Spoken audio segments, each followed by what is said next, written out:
பிள்ளைகளே, நம்ம மகிழ்ச்சியாக பிப்ரவரி மாதம் 1ஆம் தேதி திருவண்ணாமலை ஆராதனை. அதே போல இந்த மாதத்துடைய முதல் ஞாயிற்றுக்கிழமை நாளின் ஆராதனை வேளையை நம்ம ஆரம்பிக்கலாம். நமது ஆரம்பம் பிதா குமார் பரிசுத்த ஆவியின் திரியேக நாமத்தில் உள்ளது. ஆமென். கடவுளை நோக்கி நாம் ஜெபம் செய்வோம். சர்வ வல்லமையும் மிகுந்த இரக்கமும் கிருபை நிறைந்த நல்லாண்டவரே, எங்கள் ராஜாதி ராஜாவே, உம்மை ஸ்தோத்திரிக்கிறோம், துதிக்கிறோம், நன்றியோடு உம்மை பாடுகிறோம், உம்மை துதிக்கிறோம் ராஜா. ஆண்டவர், இந்த காலை வேளையில எங்களை ஜீவனோடு எழுப்பி இந்த புதிய நாளை ஆண்டவரை நீ தந்தமைக்காக நன்றி செலுத்துகிறோம். எத்தனையோ மக்களுக்கு இந்த நாள் ஆண்டவரே இல்லாமல் போயிருக்கிறது. எத்தனையோ மக்கள் இந்த நாளை காணாமல் போயிருக்கிறாங்க. எத்தனையோ மக்கள் வியாதிப்பட்டு ஆண்டவர் இந்த நாளில் ஆலயத்துக்கு வர முடியாத ஒரு சூழ்நிலையில் இருக்கிறாங்க ராஜா. ஆனால் நீர் எங்களை உம்முடைய கிருபையினால் ஆசீர்வாதத்தால் இடைக்கட்டி பாதுகாத்து எங்களை ஜீவனோடு வைத்து இந்த புதிய நாளையும் புதிய மாதத்தையும் தந்தமைக்காக உமக்கு கோடான நன்றிகளை ஸ்தோத்திரங்களை ஏறெடுக்கிறோம் ராஜா. துதிக்கிறோம், புகழ்கிறோம், போற்றுகிறோம், வாழ்த்துகிறோம். நாளிலும் திருவிழாவுடைய ஆராதனை வேலையை கர்த்தர்களை ஆசீர்வதித்தார்.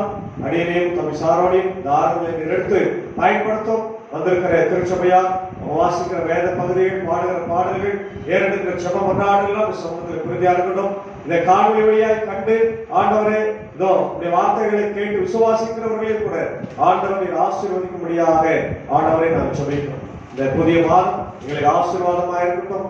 உங்களுடைய வார்த்தையை நாங்கள் கேட்டு ஆசீர்வதிக்கப்படும் நம்பிக்கையோடு வாழவும் ஆண்டவர் கிருபை தார். எங்களுக்காக இந்த உலகத்தில் பாடுபட்டு மரித்து உயிர்த்தெழுந்த ரட்சகராக இயேசுவின் மூலம் ஜெபிக்கிறோம் நல்ல பிதாவே, ஆமென். நம் ஆண்டவரை துதிக்கும்படியாக காலை வேளையில 630வது பாடலாகிய ஸ்தோத்திரம் இயேசுநாதா உமக்கென்றும் ஸ்தோத்திரம் இயேசுநாதா என்ற பாடலை பாடி கடவுளை வேண்டுகிறோம்.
பாடல் புத்தகத்தில் முதலாவது பக்கத்தில் உள்ள பிரதான தேவாராதனை முறையை பின்பற்றுவோம்.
சர்வ வல்லவரான பரமபிதாவாகிய கடவுள் நமக்கு இறங்கினார். அவர் தமது ஒரே பேரான குமாரனை நமது பாவங்களுக்காக மரணத்திற்கு ஒப்பு கொடுத்து அவர் நிமித்தம் நமது பாவங்களை மன்னிக்கிறார். அவர் நாமத்தில் விசுவாசம் உள்ளவர்கள் கடவுளின் பிள்ளைகளாகும்படி அதிகாரம் கொடுத்து அவர்கள் தமது பசுத்த ஆவியை தந்துள்ளதாக வாக்குத்தத்தம் பண்ணினார். விசுவாசம் உடையவனான் ஞானஸ்நானம் பெற்றவன் ரட்சிக்கப்படுவான். கர்த்தாவே கடனையருக்கு கிருபை செய்தவர்களோ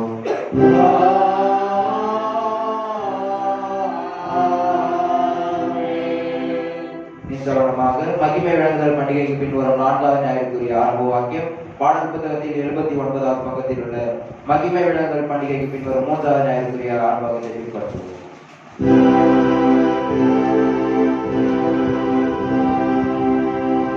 தேவர்களே, நீங்கள் அனைவரும் அவரை தொழுது கொள்ளுங்கள். சீயோனிலே மாநாடு யூதாவின் குமாரத்திகள் களி கூர்ந்தார்கள். உமது நியாய தீர்ப்புகளின் நிமித்தமே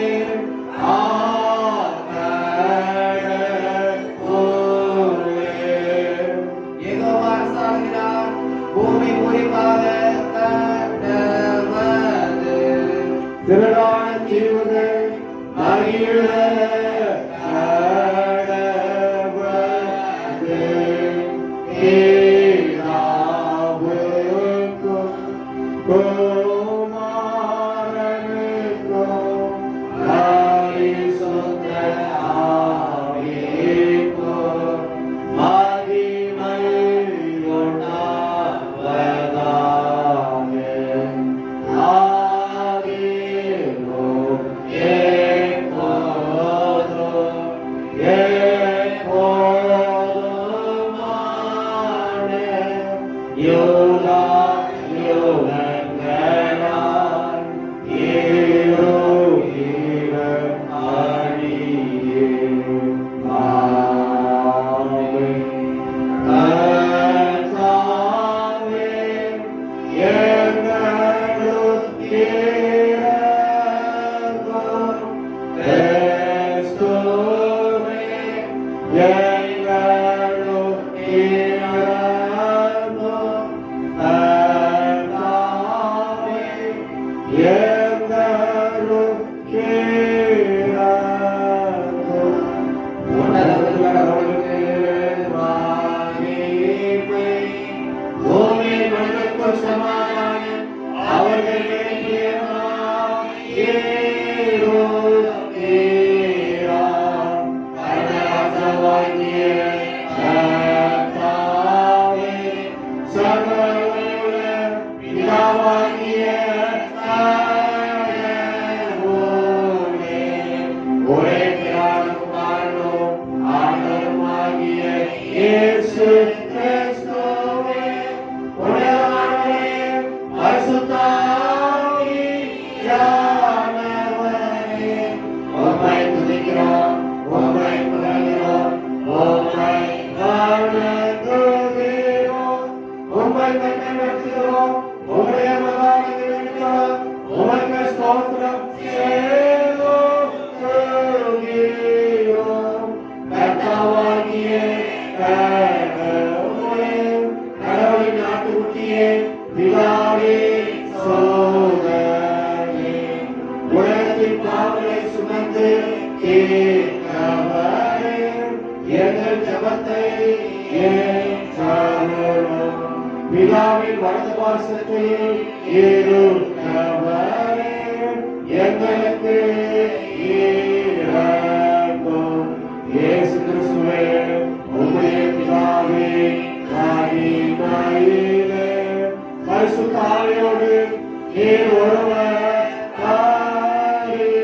பரிசுத்தர், நீர் ஒருவர் ஆண்டவர், நீர் ஒருவர் உன்னதமானவராய் இருக்கிறீர்.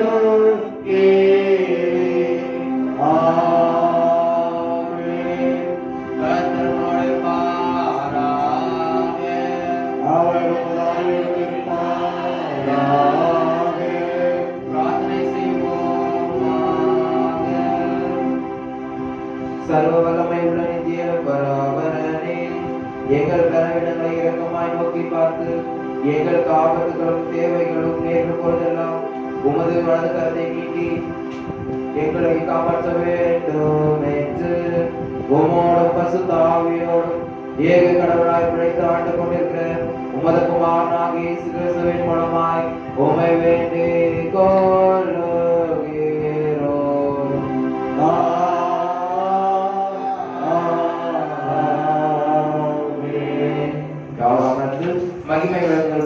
சூரம் 4வது நியாயக்குரிய வேத பகுதியை வாசிப்போம்.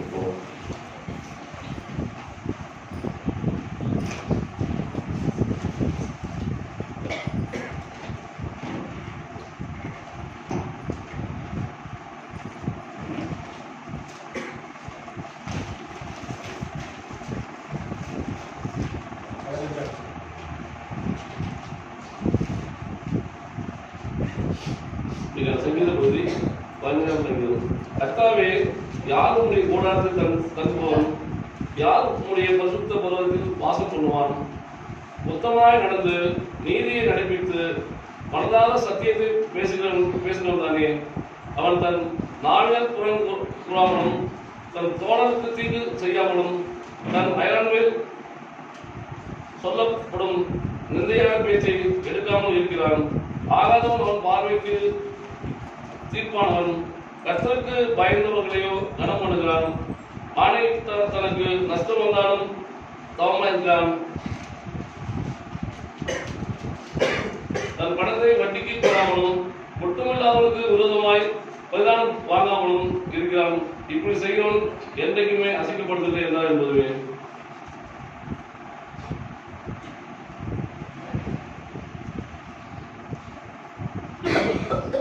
மீகா 6ஆம் அதிகாரம் 1-8.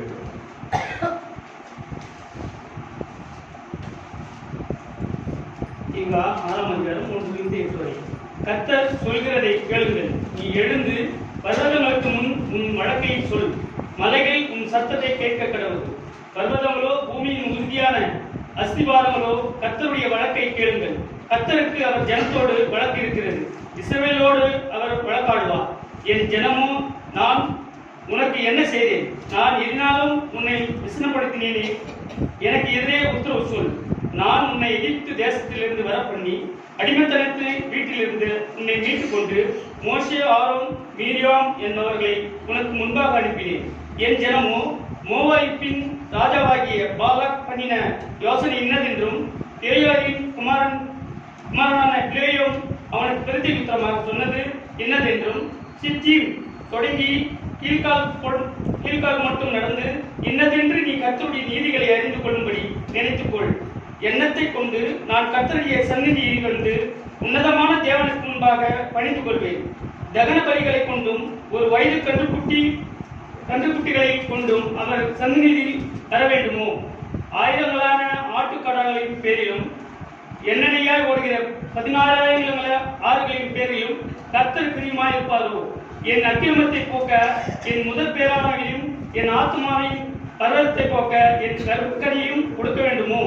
மனுஷனோ நன்மை இன்னதென்று அவர் அவனுக்கு அறிவித்திருக்கிறார். நியாயம் செய்து இரக்கத்தை சிநேகித்து உன் தேவனுக்கு முன்பாக மனத்தாமையாய் நடப்பதை அல்லாமல் வேறு எண்ணத்தை கர்த்தர் உனத்தில் கேட்கிறார் என்றார் என்றது.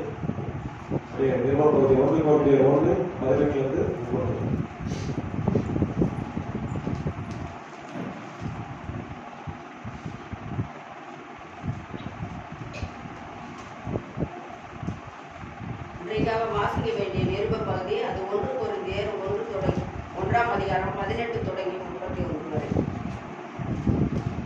சிலுவையை பற்றிய உபதேசம் கெட்டு போகிறவர்களுக்கு பைத்தியமா இருக்கிறது, ரட்சிக்கப்படுகிற நமக்கு அது தேவபலனா இருக்கிறது. அந்தபடியே ஞானிகளுடைய ஞானத்தை நான் அழித்து புத்திசாலிகளுடைய புத்தியை அவமாக்குவேன் என்று எழுதியிருக்கிறது. ஞானி எங்கே? வேத பாரகன் எங்கே?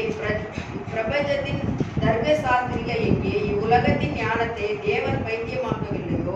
எப்படி எனில் தேவ ஞானத்துக்கு ஏற்றபடி உலகமானது சுய ஞானத்தினாலே தேவனை அறிந்திருக்கையில் பைத்தியமாக தோன்றுகிற பிரசன்னத்தினாலே விசுவாசிகளை ரட்சிக்க தேவனுக்கு பிரியமாயிற்று. யூதர்கள் அடையாளத்தை கேட்கிறார்கள், கிரேக்கர்கள் ஞானத்தை தேடுகிறார்கள். நாங்களோ சிலுவையில் அறையப்பட்ட கிறிஸ்துவை பிரசங்கிக்கிறோம். அவர் யூதருக்கு இடரலாயும் கிரேக்கருக்கு பைத்தியமாய் இருக்கிறார். ஆகிலும் யூதரானாலும் கிரேக்கரானாலும் எவர்கள் அழைக்கப்பட்டிருக்கிறார்களோ அவர்களுக்கு கிறிஸ்து பலனும் தேவ ஞானமாய் இருக்கிறார். இந்தபடியே தேவனுடைய பைத்தியம் எனப்படுவது மனுஷருடைய ஞானத்திலும் அதிக ஞானமாய் இருக்கிறது. தேவனுடைய பலவீனம் எனப்படுவது மனுஷனுடைய பலத்திலும் அதிக பலமாய் இருக்கிறது. எப்படி எனில் சகோதரரே, நீங்கள் அழைக்கப்பட்ட அழைப்பை பாருங்கள். மாம்சத்தின்படி ஞானிகள் அநேகரிலே, வல்லவர்கள் தேவன் உலகத்தில் பைத்தியமானவர்களை தெரிந்து கொண்டார். பலமுள்ளவைகளை வெட்கப்படுத்தும்படி தேவன் உலகத்தில் பலவீனமானவர்களை தெரிந்து கொண்டார். உள்ளவைகளை அவமாக்கும்படி உலகத்தின் இழிவானவைகளையும் அற்பமாய் எண்ணப்பட்டவைகளும் இல்லாதவைகளையும் தேவன் தெரிந்து கொண்டார். மாம்சமான எவனும் தேவனுக்கு முன்பாக பெருமை பாராட்டாதபடி அப்படி செய்தார். அந்தபடியே நீங்கள் அவராலே கிறிஸ்து இயேசுக்கு உட்பட்டிருக்கிறீர்கள். எழுதியிருக்கிறபடி மேன்மை பாராட்டுகிறவன் கர்த்தரை குறித்து மேன்மை பாராட்டத்தக்கதாக அவரே தேவனால் நமக்கு ஞானமும் நீதியும் பரிசுத்தமும் மீட்புமானார். இன்றைய வாசிக்க வேண்டிய நிருபப்பகுதி வாசிக்கிறார்.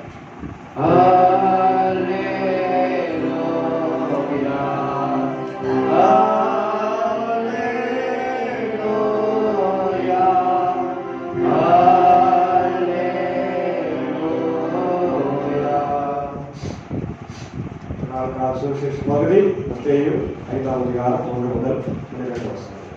ஆண்டவரே உமக்கு மகிமையுண்டாவதாக.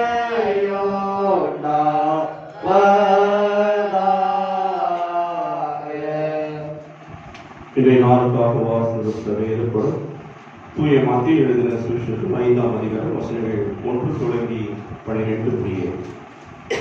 அப்பொழுது எருசலேமிலிருந்து வந்த வேதபாரகரும் பரிசேயரும் இயேசுவிடத்தில் வந்து, உம்முடைய சீஷர்கள் முன்னோர்களின் பாரம்பரியத்தை ஏன் மீறி நடக்கிறார்கள்? கை கழுவாமல் போஜனம் பண்ணுகிறார்களே என்றார்கள்.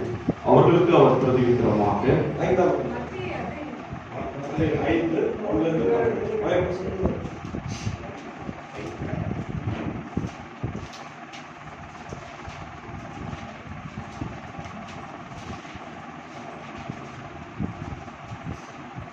மத்தேயு 5ஆம் அதிகாரம் வசனங்கள் 1 தொடங்கி 12 முடிய. அவர் திரளான ஜனங்களைக் கண்டு மலையின் மேல் ஏறினார். அவர் உட்கார்ந்த பொழுது அவருடைய சீஷர்கள் அவரிடத்தில் வந்தார்கள். அப்பொழுது அவர் தமது வாயை திறந்து அவர்களுக்கு உபதேசித்து சொன்னது என்னவென்றால், ஆவியில் எளிமையுள்ளவர்கள் பாக்கியவான்கள், பரலோக ராஜ்யம் அவர்களுடையது. துயரப்படுபவர்கள் பாக்கியவான்கள், அவர்கள் ஆறுதல் அடைவார்கள். சாந்த குணமுள்ளவர்கள் பாக்கியவான்கள், அவர்கள் பூமியை சுதந்திரித்துக் கொள்வார்கள். நீதியின் மேல் பசி தாகம் உள்ளவர்கள் பாக்கியவான்கள், அவர்கள் திருப்தி அடைவார்கள்.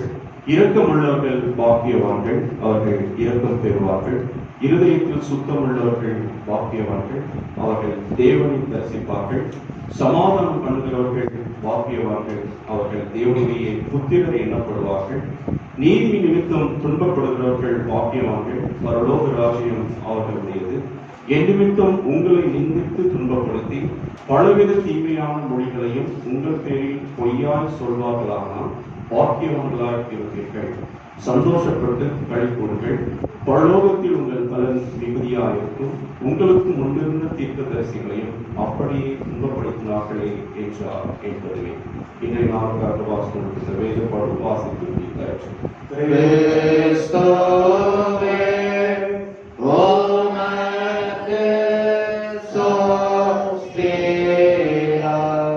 ஜீவனுள்ள வார்த்தைகளை வாசிக்கின்ற நாம் நம்முடைய விசுவாசத்தை பாடல் புத்தகத்தில் 24வது பக்கத்தில் உள்ள ஈசையா விசுவாச பிரமாணத்தின் மூலம் பயன்படுத்துவதற்கு செய்வோம். பாடல் புத்தகத்தில் 24வது பக்கத்தில் உள்ள ஈசையா விசுவாச பிரமாணம். ஒரே கடவுளை விசுவாசிக்கிறேன். இவர் வானத்தையும் பூமியையும் காணாமலும் காணப்படாமலும் எல்லாம் சிருஷ்டித்தவர். சர்வத்திற்கு வல்ல பிதாவானவர். ஒரே ஆண்டவராகிய இயேசு கிறிஸ்துவை விசுவாசிக்கிறேன். இவர் கடவுளுடைய ஒரே பிதாவான குமாரன். சர்வ காலங்களுக்கு முன்னே பிதாவினின்று பிறந்தவர். சிருஷ்டிக்கப்பட்டவர் அல்ல, பிறந்தவரே. கடவுளின்றி கடவுள், ஜோதியின்றி ஜோதி, மெய்யான கடவுளின்றி மெய்யான கடவுள். பிதாவோடு ஏக வஸ்துவானவர். இவரை கொண்டு எல்லாம் சிருஷ்டிக்கப்பட்டன. இவர் மனிதராகி நமக்காகவும் நம ரட்சிப்பின் நிமித்தமாகவும் பரலோகத்திலிருந்து இறங்கி பரிசுத்த ஆவியினால் கன்னிமரியாத்தில் அவதரித்து மனிதரானார். பொது பிரார்த்தனைக்கு நமக்காக சிறிது அடைந்து மனித அடக்கம் பண்ணப்பட்டார். வேத வாக்கியங்களின்படியே 3ஆம் நாள் உயிர்த்தெழுந்தார். பரலோகத்தை ஏறி பிதாவின் வலது பக்கத்தில் வீற்றிருக்கிறார். உயிருள்ளோரையும் மருத்துவரையும் நியாயிக்க மகிமையோடு திரும்ப வருவார். இவருடைய ராஜ்யத்திற்கு முடிவில்லை. பரிசுத்த ஆவியானவரை விசுவாசிக்கிறேன். இவர் ஆண்டவர் உயிர்ப்பிக்கிறவருமாமே.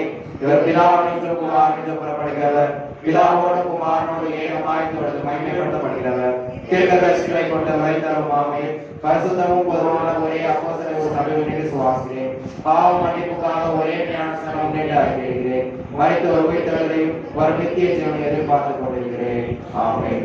யாவரும் வந்து பாடல் பத்திரத்தில் 298வது பாடலை பாடுவோம். கிறிஸ்திய கர்த்தர் நீதியும் பாடலை பாடுவோம்.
தாயின் கருவை உருவாகும் முன்னே பேச்சுவலி அழைத்து ஆண்டவரும் பரிசுத்த ஆவினால் வார்த்தையினாலும் வழிநடத்தி வருகிறோம். ரத்தத்தினாலே மீட்டு ஆசீர்வதிக்கின்ற ஆண்டவராகிய கிறிஸ்து இயேசுவுக்குள் மிகவும் அதிகமாக நேசிப்படுகின்ற எனக்கு அருமையான மாணவர்களை சுவாச குடும்பங்களே யாவையும் இயேசுவின் திருப்பெயரிலே வாழ்த்துகிறேன். இந்த காலை நேரத்தில் குறிப்பாக புதிய மாதம் 2026ஆம் ஆண்டு 2வது மாதத்தில் உங்களை சந்திப்பதில் மிகுந்த மகிழ்ச்சி அடைகிறேன். இயேசுவின் திருப்பெயரிலே உங்களுக்கு என்னுடைய அன்பின் வாழ்த்துக்களை சோதனை எல்லாருக்கும் தெரிவிக்கிறேன். கர்த்தருக்கு நன்றி சொல்லலாம். அல்லேலூயா, அல்லேலூயா, அல்லேலூயா. கர்த்தருக்கு ஸ்தோத்திரம். இந்த புதிய மாதத்தில் முதல் நாளிலே வாசித்து தியானிக்குமாறு கொடுத்திருக்கிற வேத பகுதியை மத்தேயு 5ஆம் அதிகாரம் 1 முதல் 12 வசனங்கள். யார் ஜெபிக்கிறது? ஆண்களா பெண்களா? தமிழ்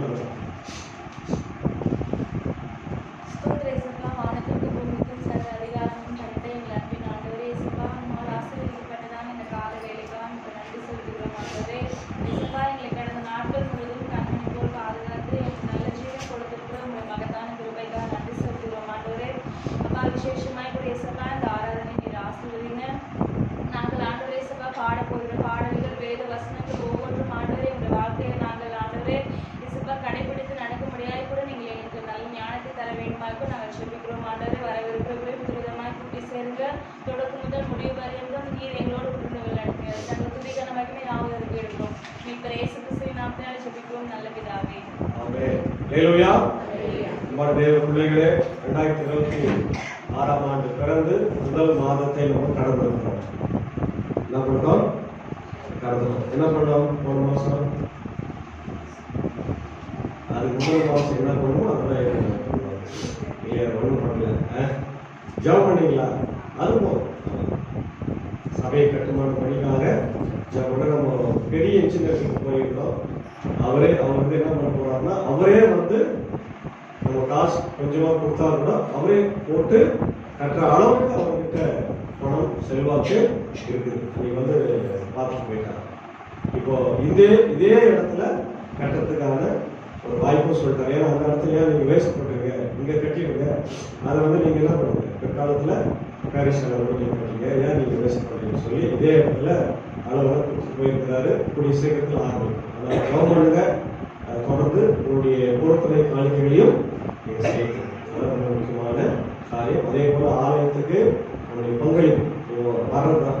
உங்களுடைய பங்களிப்புன்றது நீங்க வந்து ஜெபம் பண்றது, போறது, ஆலயங்கள்ல அவர்கள் ஊழியர்கள் பண்றது. அதனால அதெல்லாம் தொடர்ந்து இந்த புதிய மாதத்துல நீங்க என்ன பண்ணணும் செய்யணுன்றதை நான் இந்த நேரத்தில் உங்களுக்கு தெரிவிக்கிறேன். குமாரவர்களே, இதனால் நமக்கு முக்கியமான ஒரு நாள் 1ஆம் தேதி இல்லையா?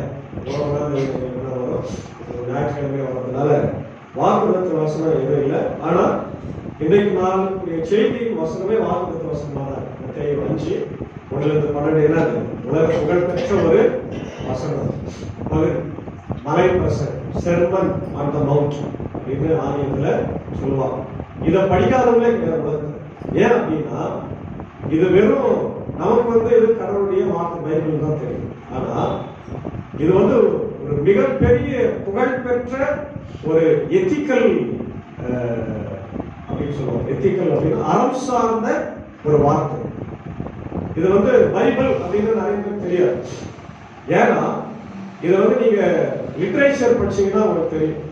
BA English literature, Tamil literature எல்லாம் படிச்சீங்கன்னா பைபிள் வந்து ஒரு போர்ஷன் வந்து அவங்களுக்கு எல்லாம் கொடுக்குறாங்க, படிக்கிறதுன்னு கொடுக்குறோம்.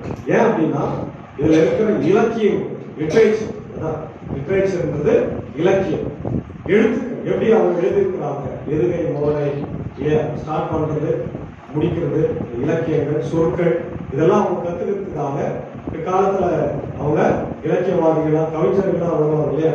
அப்படிப்பட்டவங்க நீங்க கேட்டீங்கன்னா கண்டிப்பா மத்தேயு சுவிசேஷத்துல இருக்கின்ற இந்த மலை பிரசங்கத்தை தெரியாம இருக்க மாட்டாங்க. அதே போல நம்முடைய தேச தந்தை என்று சொல்ற யாரு? காந்தியடிகள். அவருக்கு ரொம்ப பிடித்தமான ஒரு பகுதி இந்த மலை பிரசங்கம். இதை அவர் படிச்சுட்டா சமாதானம் பண்ணுகிறவர்கள் பாக்கியவான்கள் என்ற அந்த வசனத்தின் அடிப்படையில தான் அவர் வந்து அகிம்சை அப்படின்ற அந்த கான்செப்டை கொண்டு வரார். அகிம்சை, கத்தியின்றி ரத்தமின்றி போர், எதுக்கெடுத்தாலும் எதுக்கெடுத்தாலும் அமைதி போராட்டம். ஏன் நம்ம வீட்டுல நம்ம எதுக்கெடுத்தாலும் சண்டைதான் இல்லையா? ஆனா ஏசாமியை பற்றி தெரியாதவர், பைபிள படிச்சவரு காந்தியடிகள் எதை பயன்படுத்துறாரு? கடவுள் வசனத்தை பயன்படுத்துறாரு. கடவுள் வசனத்தை நல்லா கேட்டு ஒவ்வொரு வாரமும் கேட்கிறோம், படிக்கிறோம்.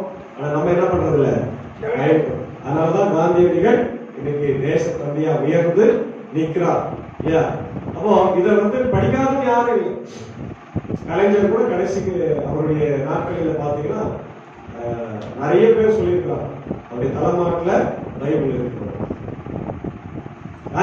நிறைய தலைவர்கள், சினிமா நடிகர்கள் இல்லையா, பிரபலமானவர்கள் எல்லாமே பைபிளை வாசிக்கணும். அதில் இந்த முக்கியமான பகுதி நமக்கு வாசிக்கணும். இப்போ இந்த பகுதி நீங்க பாத்தீங்கன்னா முதல்ல சொன்ன மாதிரி இது வந்து ஒரு it is not only religious, இது மதம் சார்ந்த ஒரு இது மட்டும் இல்லை. இதுல மதத்தை பத்தியே பேசலாம், கடவுளை பத்தியே பேசல, எதை பத்தி மட்டும் பேசுறாரு? ஒரு மனிதன் இந்த உலகத்துல எப்படியெல்லாம் வாழணும், எப்படியெல்லாம் வாழணும். அப்ப அதுக்கு வந்து கடவுளுடைய அந்த குலாம் பூச வேண்டிய அவசியம் இல்லை. அதை கடந்துதான் அவர் சொல்றார். இது எல்லாருக்கும் பொதுவான ஒரு கருத்தாக ஏற்றுக்கொள்ளப்பட்டிருக்கிறது உலகத்துல, இல்லையா? நல்லா கவனிக்கணும். இப்போ இயேசு மலை பிரசங்கம் அப்படிங்கும் போது அவர் எங்க பண்றாரு? மலை மேல தான் பண்றோம் இல்லையா? மலை மேல போறாரு, மலை மேல உட்கார்ந்து பண்றாரு. நம்ம பிரசங்கம் எல்லாம் நின்றுதான் பண்றோம் இல்லையா? ஏன்னா கடவுளுடைய வார்த்தை. ஆனா ஆண்டவர் உட்கார்ந்து, எப்பவுமே உட்கார்ந்து தான் பண்ணுவார், எங்கேயும் அவர் நிற்க மாட்டார். ஏதோ ஒரு சில இடத்துல தான் தவிர, மற்ற இடத்துல எல்லாம் அவர் போட்டில் கூட என்ன பண்றாரு? பேர் உட்கார்ந்து தான் பண்றாரு. அதுதான் பழைய பாட்டினுடைய ஸ்டைல் உட்கார்ந்து பண்ணுவது. ஆனா வேதத்தை வாசிக்கும் போது நின்று தான் படிப்பாங்க. ஏசாமி கூட அந்த ஜபாலயத்துல போகும்போது என்ன பண்ணாரு? நின்று வாசிப்பாரு. அதை எக்ஸ்பிளனேஷன் பண்ணும்போது உட்கார்ந்து செய்வார். நம்மளோட பிரசங்கம் பண்ணும்போது மட்டும் உட்கார்ந்து, மாத சங்கம், சண்டே கிளாஸ், இதெல்லாம் என்ன பண்றோம்? பிள்ளைங்களுக்கு உட்கார்ந்து தான் நம்ம, அது ஒரு இதுதான், அது ஒரு டெக்னிக். ஏன்னா பிள்ளைகளோட சமமா உட்கார்ந்து பேசும்போது அவங்க கிட்ட கேட்பாங்க இல்லையா? அதெல்லாம் பிரசங்கத்தினுடைய ஒரு கலை நுட்பம். இப்போ இயேசு உட்கார்ந்து திரளான மக்கள் போது எவ்வளவு எண்ணிக்கை நாங்க சொல்லல. ஒருவேளை 5000 பேரா, 10,000 பேரா, 20,000 பேரா நமக்கு தெரியாது. ஆனா நிச்சயமா நிறைய மக்கள், ஆயிரக்கணக்கான மக்கள் வராங்க. அவங்களுக்கு அவங்க வசனத்தை கேட்கணும், அவங்க நல்லா இருக்கணும், அவங்க எதிர்காலம் வாழ்க்கை ஆசீர்வதிக்கப்பட வேண்டும். இவங்க இந்த சமுதாயத்தினுடைய தூண்கள் என்பதை உணர்ந்த இயேசு மிக சிறப்பாக இந்த மலையில சொன்னார். மலை அப்படின்னு பழைய ஏற்பாட்டுல என்ன உங்களுக்கு ஞாபகம்? யாரு மலை மேல போனது? சீனாய் மலையில யார் போனது? மோசே. யார்கிட்ட பேசுறாரு? அவர் தனியா பேசுறாரு, கடவுள்கிட்ட தனியா பேசி 10 கற்பனைகளை வாங்கினார். இங்க இயேசு திரளான மக்கள் கிட்ட பேசுறாரு. அப்போ இயேசுவை இங்க என்னன்னு சொல்றாருன்னா, 2ஆம் மோசே. கடவுள்கிட்ட இருந்து செய்தியை பெற்றார் மோசே, கடவுளாகவே செய்தியை கொடுக்கிறார் இயேசு. இல்லையா? இல்ல, இப்போ மலை மேல ஏறி உட்கார்ந்து அவர் பேசுறார். பழைய ஏற்பாட்டினுடைய சட்ட நூல்கள் என்ன, அதுக்கு பேர் என்ன? தோரா. ஏற்கனவே உங்களுக்கு நான் சொல்லிக்கிறேன் இல்லையா? எபிரேய பாஷையில அதுக்கு பேர் என்ன? தோரா அப்படின்னா நியாய பிரமாணம். பழைய ஏற்பாடு அந்த 39 புத்தகங்களை நம்ம 3 பிரிவா பிரிச்சிருக்கிறோம். ஒண்ணு என்னது? 5 பாகங்கள், ஆதியாகமத்திலிருந்து உபாகமம் வரைக்கும் தோரா. அது எல்லாமே என்னது? மோசேயுடைய புத்தகம், நியாய பிரமாணம்.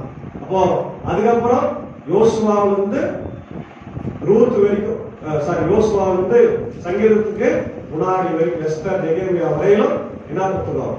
வரலாற்று புத்தகங்கள்.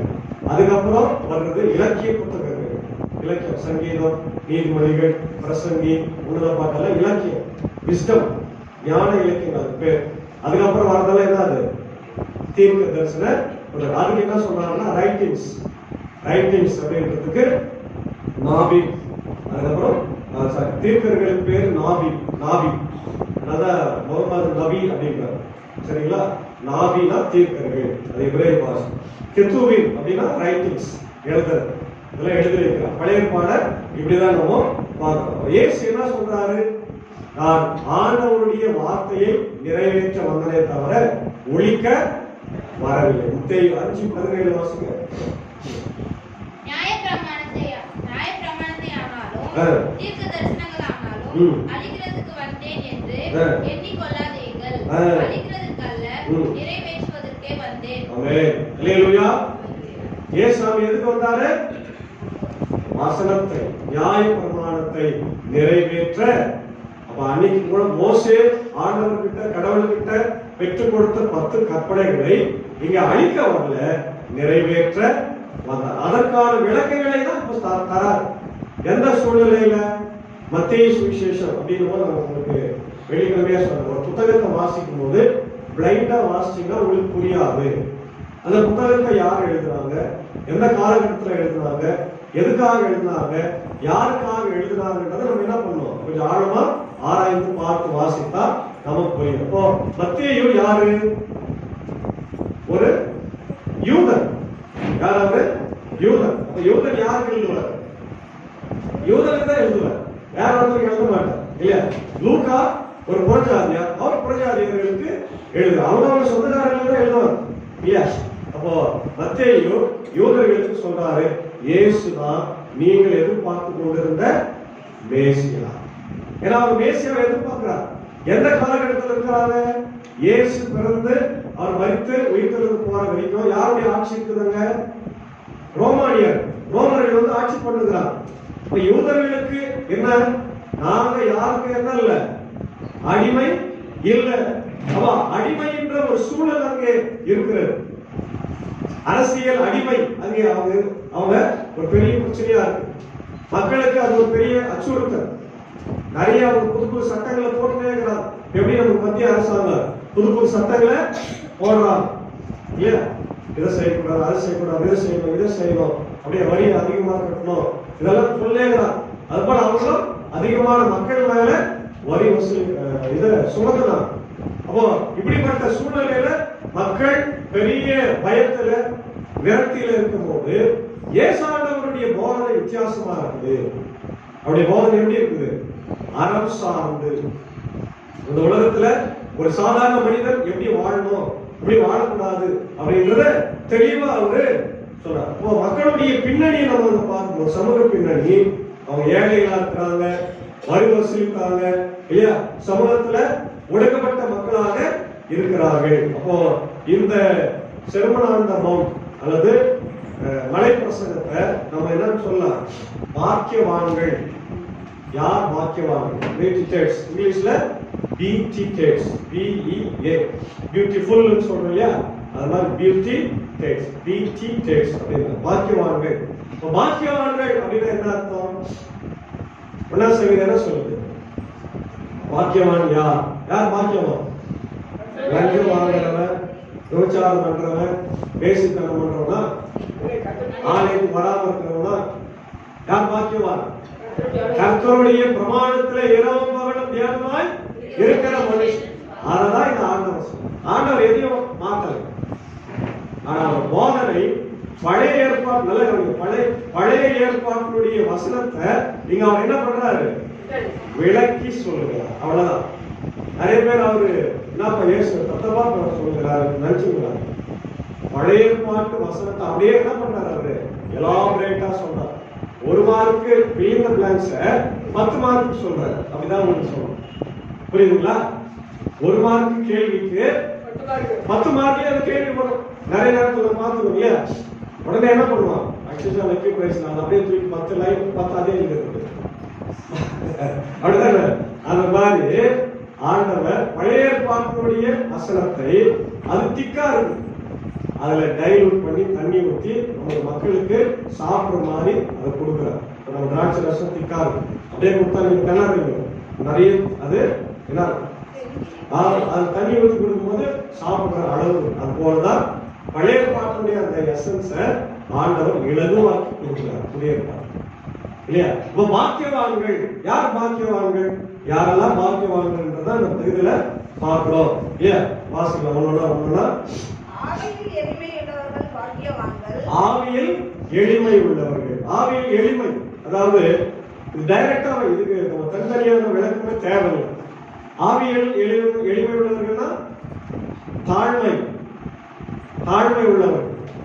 நான் பெரிய பணக்காரன் அகந்தை என்றார். அகந்தையெல்லாம் இல்லாம தாழ்மையா. நம்ம வெளிக்கிழமை பார்த்து இன்னைக்குரிய பழைய பாடம் நீங்க 6 இல்லையா 8ல என்ன பண்றோம்? என்ன பார்க்கிறோம்? மனுஷனே உன்னிடத்துல நியாயத்தையும் நீதியையும் தாழ்மையை தான் நான் எதிர்பார்க்கிறேன். வேற என்னத்தை நான் எதிர்பார்க்கிறேன் இல்லையா? தாழ்மை உள்ள வாழ்க்கை. அப்போ ஆவியில் ஸ்பிரிச்சுவலா ஆவிக்குரிய வாழ்க்கையிலும் சரி, சமூக வாழ்க்கையிலும் சரி, நம்ம எப்படி இருக்கணும்? எளிமையா இருக்கணும். நமக்கு என்ன இருந்தாலும் பெரிய பணக்காரங்களா இருந்தாலும் எளிமையா. நான் சொல்லியிருக்கேன், வேலூர் சர்ச்சுடைய செக்ரட்டரி விஜயகுமார் வந்து வேலூர்லயே அவரு பணக்காரல ஒருத்தர். பணக்காரல ஒருத்தர். அவர் வீட்டுக்கு போனா காரிக்கு எவ்வளவு வைப்பாரு? நம்ம வீட்டுல 500 1000 அவங்க வந்து சாதாரணமா விசிட்டு போனாவே 5000 ரூபாய் கொடுத்தாங்க. அவங்க வீட்டுல ஒரு சாதாரண பிரேயர் மீட்டிங், நம்ம காட்டு பிரேயர் மீட்டிங் வச்சு 10000 ரூபாய் டிராவல் கொடுத்தாங்க. அவ்வளவு மீட்டிங் அந்த அங்களுக்கு தெரியும். நிறைய பொறுப்புகள்லாம் அவர் இருந்தாரு. அவர் தலைமையில தான் இப்ப அந்த சர்ச்சு 8 கோடி அளவுல கட்டினார். அவரே நிறைய காசு போட்டுக்கிறாரு. சர்ச்சை வந்து அவருக்கு கடன் கொடுக்கும். அவ்வளவு பெரிய பணக்காரர். எப்படி இருப்பார் தெரியுமா? சாதாரண ஒரு ஒயிட் ஷர்ட் போட்டு மடிச்சு விட்டுருக்காங்க, ஃபுல்லாக போட்டு ஒரு பிளாக் பேண்ட், எளிமை. சாதாரண ஒரு ஆக்டிவா வண்டியில் தான் வந்து போகிறோம், பெரிய கார்ல வந்து இருக்குது. ஒரு கோடியில ஒரு காரு, ஒரு 50 லட்சத்துல ஒரு 5 கார். அவ்வளவு ரொம்ப எளிமையா இருக்கும், சிம்பிளா இருக்கும், ரொம்ப ரொம்ப சிம்பிள். அப்போ ஆண்டவர் எனக்கு எல்லா ஆசீர்வாதத்தையும் தந்திருக்கிறாரு, அதனால எனக்கு ரொம்ப பயங்கரமா இருக்காரு. சிம்பிளா இருக்கும். இதுதான் எளிமை தான் என்னைக்குமே நம்மளை உயர்த்தும், ஆசீர்வதிக்கும். அல்லேலூயா. அதனால எளிமை என்பது ஆவிக்குரிய வாழ்க்கையிலும் இருக்கணும்ன்றாரு. அதே போல நம்ம சமூக வாழ்க்கையிலும் இருக்கணும். அடுத்தது துயரப்படுகிறவர்கள் பாக்கியவான்கள், அவர்கள் ஆறுதல் அடைவார்கள். இது ரொம்ப முக்கியமா. ஏன்னா அன்னைக்கு யார்கிட்ட அவங்க அடிமையா இருந்தாங்க? 2 விதத்துல அடிமையா இருந்தாங்க. எப்பவுமே நீங்க அந்த பின்புலத்தை பார்க்கணும். ரோமானியர் அவங்க என்ன பண்றாங்க? சட்டைகளை போட்டுனே இருக்கிறாங்க, வரி அதிகமா போடுறாங்க. ஏழைகளால் கட்ட முடியுமா? சொல்லுங்க. விலைவாசி இன்னைக்கு சாதாரண ஒரு லிட்டர் காக்காய் எவ்வளவு தெரியுமா? 200 ரூபாய். ஒரு ஆயில் பேக்கெட் 180 ரூபாய். ஆனா முன்னெல்லாம் நம்ம எப்படி வாங்கணும்? 10 ரூபாய் ஆர்லிக்ஸ் பாட்டில் வாங்கி வந்தோம்னா 2 வாரம் ஓட்டும். இப்ப அப்படி இல்லை. ஒரு பேக்கெட் ஒரு நாளைக்கு ஊற்றி சாப்பிட்றதுனால தான் என்ன வருது? சீக்கிரம் போடும். நீ சீக்கிரம் போடுனா ஒன்றும் இல்லை, உப்பு அதிகமா சாப்பிடு, எண்ணெய் அதிகமா சாப்பிடு. நான் ஒரே வருஷத்துல பரவாயில்ல சாப்பிடுவேன். யார் உப்பு அதிகமா சாப்பிடாம எண்ணெய் அதிகமா பயன்படுத்தாம இருக்கிறீங்களோ, இப்பெல்லாம் நிறைய வந்துச்சுங்க. எண்ணெய் இல்லாத பிரியாணி, எண்ணெய் இல்லாத கறி ஃப்ரை பண்ணி இது குழம்புல போட்டு சாப்பிடணும். அந்த மாதிரி தான் சாப்பிடணும். எண்ணெயே பயன்படுத்தக்கூடாதுன்னு சொல்றேன். முன்னெல்லாம் வந்து எண்ணெய் பயன்படுத்துறதுனால இப்போ 0 எண்ணெய், 0 ஆயில் அப்படி வந்து. அதனால நீங்க சீக்கிரம் போன பரவாயில்ல, ஏசாமி பாருன்னா நிறைய எண்ணெய் நீங்க சாப்பிடுங்க.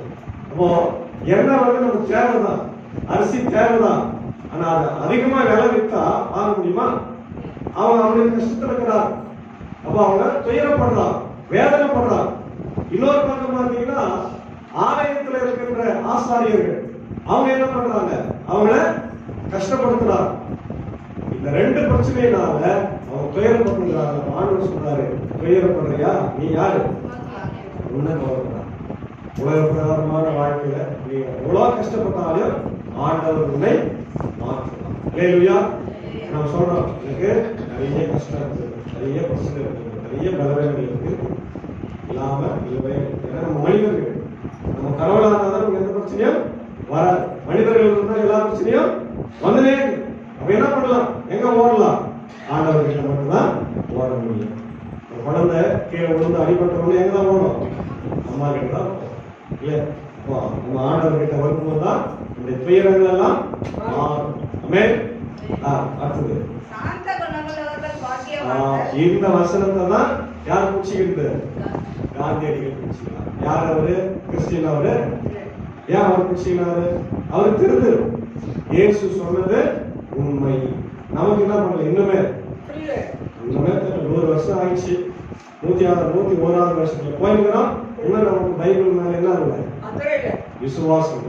கடவுள் வசனத்தை நம்ம என்ன பண்ணல? இன்னும் விசுவாசிக்காமல. ஆனா அவர் காந்தியடிகள் அதை பின்பற்றி சுதந்திரமே வாங்கி கொடுத்துட்டாரு. 75 சுதந்திரத்தெல்லாம் முடிச்சுட்டு 80 நோக்கி போயிருந்தோம். மற்றவர்கள் இருக்கிற அந்த நம்பிக்கையே நமக்கு இல்லை. வசனத்தை வாசம் நம்பிக்கையோடு சொன்ன ரொம்ப சொல்லியிருக்க இல்லையா? ஒரு வியாதிக்காரர் வெறும் வேலத்தை மட்டுமே படிச்சார். ஆப்பிரிக்காரு மருந்து சாப்பிட்டாரு. ஆனா 3 வேளை மருந்து சாப்பிடுற மாதிரி காலையில மத்தியானம் சாயந்தரம் பைபிள் படிச்சாரு. மற்றவங்களுக்கு எல்லாம் 2 வருஷம் நல்லா நோய், இவருக்கு 3 மாசத்துல சொன்னாரு பைபிள் அவருடைய வசனம். இப்படி ஆண்டவர் கிட்ட வந்தீங்கன்னா உங்க வாழ்க்கை ஆசீர்வாதமா இருக்கும். உங்க வசனத்தை நீங்க படிக்கணும். அதனாலதான் சொல்றாரு, சாந்த குணம் உள்ளவர்கள் பார்க்கலாம். சாந்த குணம் அப்படின்னு என்ன? அமைதி. எல்லாத்துக்கும் அமைதியா இருக்கும். எல்லாத்துக்கும் நம்ம ஏற்கனவே சொன்னாங்க, அமைதியை போல ஒரு ஸ்ட்ராங்கஸ்ட் வெப்பன் இந்த உலகத்துல எதுவுமே இல்லை. அமைதியா இருக்கு, எல்லாத்துக்கும் அமைதியா இருக்கும். வீட்டுல கூட பிரச்சனைகள் வருகிற போது கணவன் மனைவிக்குள்ள வந்தா ஒருத்தர் அமைதியா இருக்கும். 2 பேருமே சண்டை போட்டீங்கன்னா அதை யார் பாதிக்கும்? குழந்தைகளை பாதிக்கும். ஏன் நிறைய குழந்தைகள் வந்து நீங்க ரொம்ப ஹைப்பர் ஆக்டிவா இருக்கிறாங்க தெரியுங்களா? உங்களுக்கு அடங்கவே மாட்டாங்க. கொஞ்ச நேரம் ஒண்ணும் இல்லை, கொஞ்ச நேரம் நீங்க 1/2 hour பிள்ளைங்க 2 பேர் வீட்டுல போயிட்டு வெளியே வந்து பாத்தீங்க உள்ள வயதான் இருக்கலாம் வீடு அவங்க தலைகள் ஆகிடும்.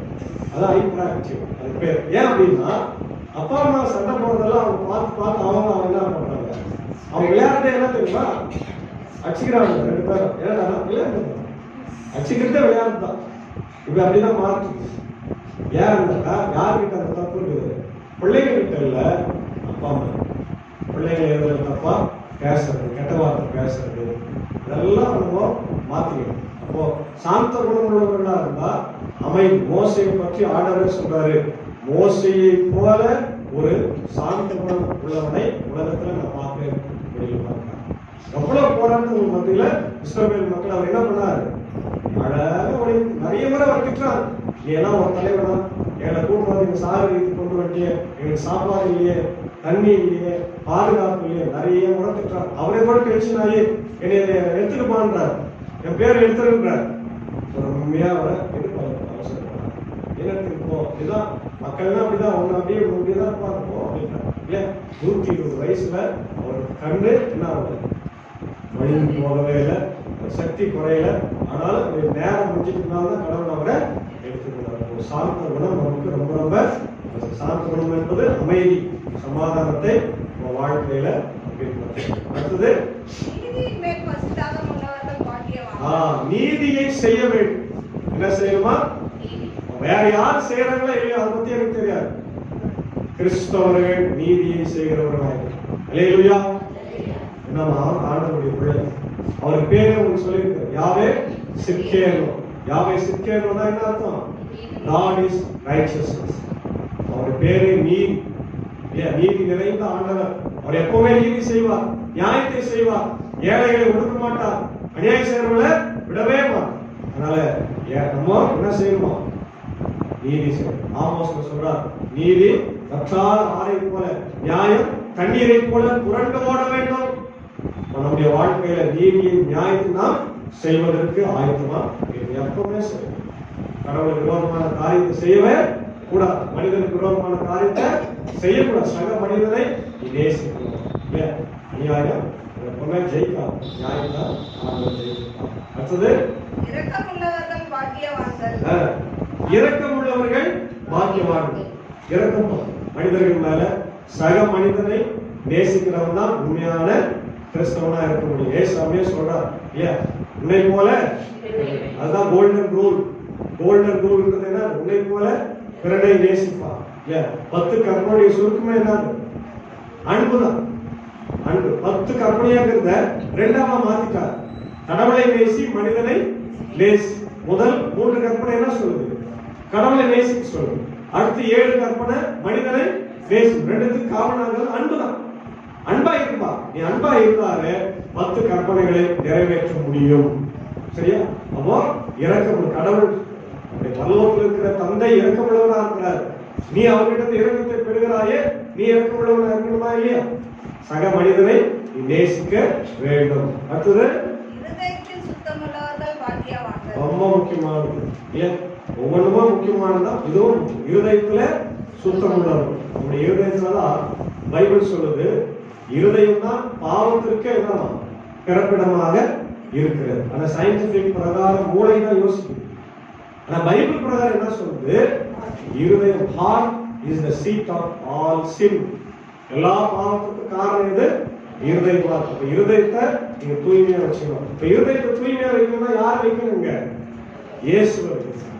வேற யாரும் உலக பிரகாரமான ஆசை, பதவி ஆசை, பண ஆசை எல்லாத்தையும் விட்டுட்டு இருதயத்தை தூய்மையாக நீங்க வச்சீங்கன்னா இயேசு அது வரும்போது இருதயத்துல எப்படி சமாதானம், அமைதி இருக்கணும். அடுத்தது சமாதானம் பண்ணுகிறவர்கள் பாக்கியவான்கள்.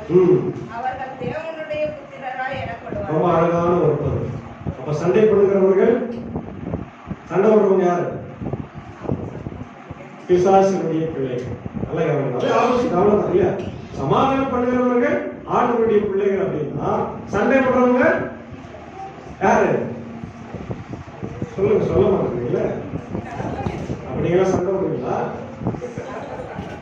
அப்ப எனக்கு கொஞ்சம் டவுட் வருது. அமைதியா இருக்கிறதுனால அன்னைக்கு சண்டை போடுறீங்களா? குடும்பம் இல்ல இல்ல செய்யறது நம்ம சமாதானம் சொல்றது. சண்டை வந்தாலும் என்ன பண்ணணும்? சமாதானம் பண்ண வேண்டும். ஆண்டவருடைய பிள்ளைகள் எந்த இடத்துல நம்ம இருந்தாலும் சரி, நம்ம வீட்டுல இருந்தாலும் சரி, நம்ம இருக்கிற தெருவில் இருந்தாலும் சரி, நம்ம வேலை செய்யற இடத்துல இருந்தாலும் சரி, ஒரு பிரச்சனை வந்தால் முதல்ல போய் ஏமா சண்டை போடுறீங்க? அதெல்லாம் வேணாம். அமைதியா பொறுமையா விட்டு கொடுக்கணும். ஒருத்தர் விட்டு கொடுத்து போகணும்னு சொல்லும் போது நம்ம அந்த இடத்துல நம்மள அவங்க எப்படி பார்ப்பாங்க? கிறிஸ்தவம் பார்த்து சமாதானம் அமைதியா சொல்றாங்க. அதுதான் அந்த இடத்துல தேவன் மகிமைப்படுறார். அல்லேலூயா. சமாதானமோ நம்மளே சண்டை பண்ணிருந்தா என்ன? இன்னைக்கு ராமோஜன் இங்க உட்காந்து யோசிச்சு ராமோஜன் எடுத்துட்டு பக்கத்து வீட்டுக்காரங்க சமத்துக்கு திட்டுறாங்க.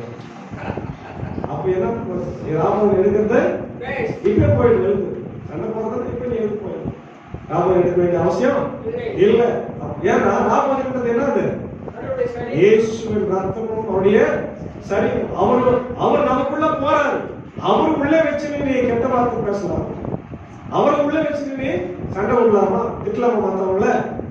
அவர் என்ன பண்ணாரு? கண்ணத்தை அடிச்சா சின்ன வயசுல எல்லாம் நானும் என்ன நினைச்சேன்னா ஒரு கண்ணத்தை அடிச்சு இன்னொரு கண்ணத்தை அடிங்கிற மாதிரி நினைச்சிருந்தேன்.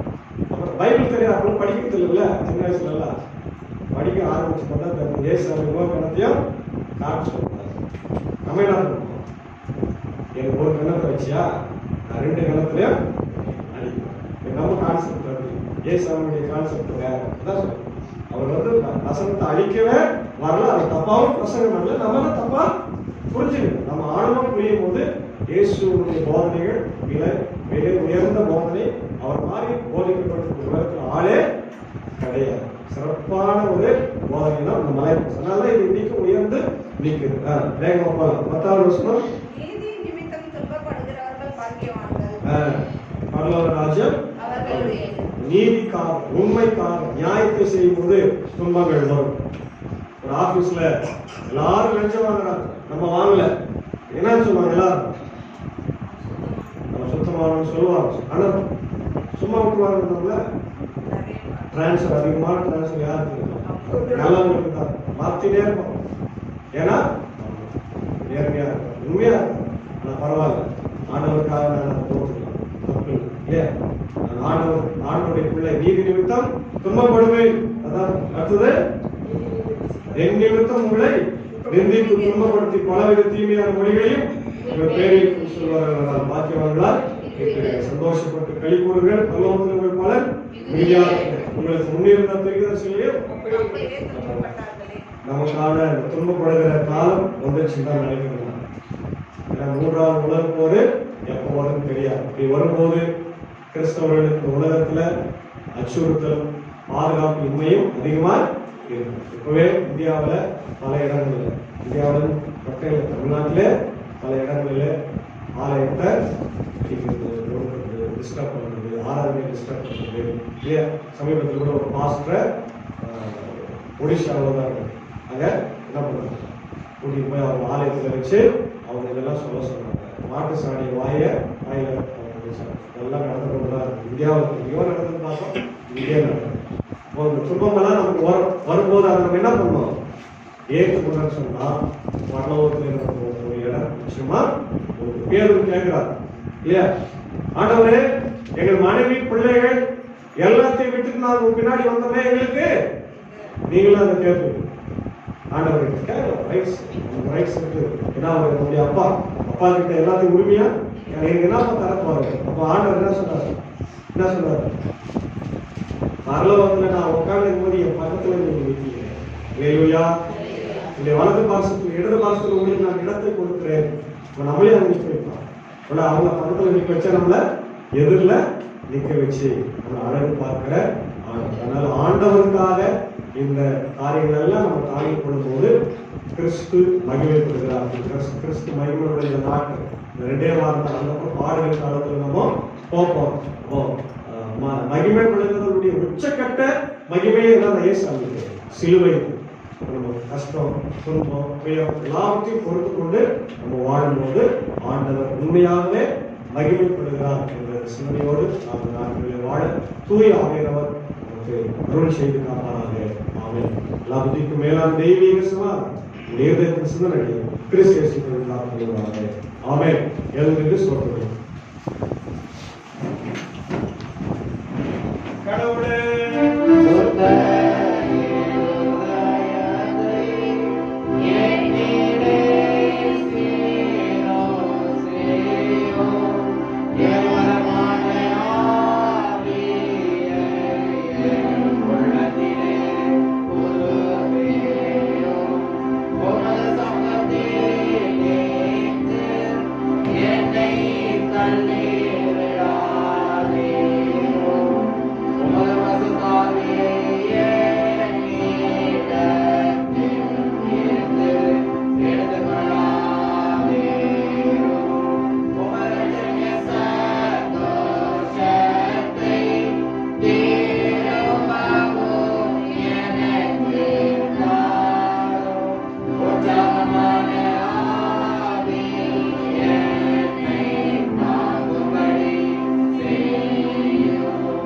ஜெபிப்போம். சர்வ வல்லமையும் மிகுந்த இரக்கமுள்ள கடவுளே, எங்கள் ஆண்டவராகிய இயேசு கிறிஸ்துவின் பிதாவே, தேவரே, அருள் செய்த பற்பல கிருபைகளுக்காகவும் அன்புள்ள தயவுக்காகவும் விசேஷமாய் உம்முடைய நேசகுமாரனை தந்த ஈவுக்காகவும் உம்முடைய சித்தத்தில் வெளிப்படுத்துவதற்காகவும் நன்றி செலுத்துகிறோம். நாங்கள் உம்முடைய வசனத்தை செம்மையான இருதயத்தில் காத்து பொறுமையுடனே விடாமுயற்சியாய் நற்செயல்களை செய்து வருகிற தேவனே, அதை எங்கள் இருதயங்களில் நாட்டியாக வேண்டும் என்று பிரார்த்திக்கிறோம். நாங்கள் உம்முடைய வசனத்தின் மெய்யான உபதேசத்தில் உறுதியாக நிலைநிற்கவும் உம்மை பற்றும் விசுவாசம் எங்களுக்குள் பலம் கொள்ளவும், எல்லா மனுஷர் மீதும் அன்பும் அதிகரிக்கவும், உடைய ராஜ்யம் எங்கும் பரவும் தேவனே, பொதுவான உன்னுடைய திருச்சபையும் அதன் எல்லா குருமாரை ஊழியர்களையும் ஆண்டு நடத்த வேண்டும் என்று வேண்டிக் கொள்கிறோம். உடைய அற்புக்காக வேலையாட்களை அனுப்பி ஒப்புரவாதங்களின் வார்த்தை சகல ஜனங்களுக்குள்ளும் பிரசங்கிக்கப்பட்டு வரவும் நற்செய்தி உலகமெங்கும் பரவும் தேவனே, அனுப்பினவர்களை காப்பாற்றியவர் உலக அதிகாரிகள் எல்லாருக்கும், முக்கியமாய் உடைய இந்திய தேசத்தின் அதிகாரிகளுக்காக, உங்கள் தமிழ்நாட்டின் அதிகாரிகளுக்காக, குடியரசுத் தலைவர், பிரதமர், முதலமைச்சர், அப்படியே எங்கள் மாநிலத்தின் தலைவர்களுக்கும் சகல அரசாங்க தலைவர்களுக்கும் சட்டசபையார் சகல நீதிபதிகளுக்கும் நீண்ட ஆயுளையும் சுகத்தையும் கொடுத்தார்கள். நாங்கள் எல்லா பக்தியிலும் ஒழுக்கத்திலும்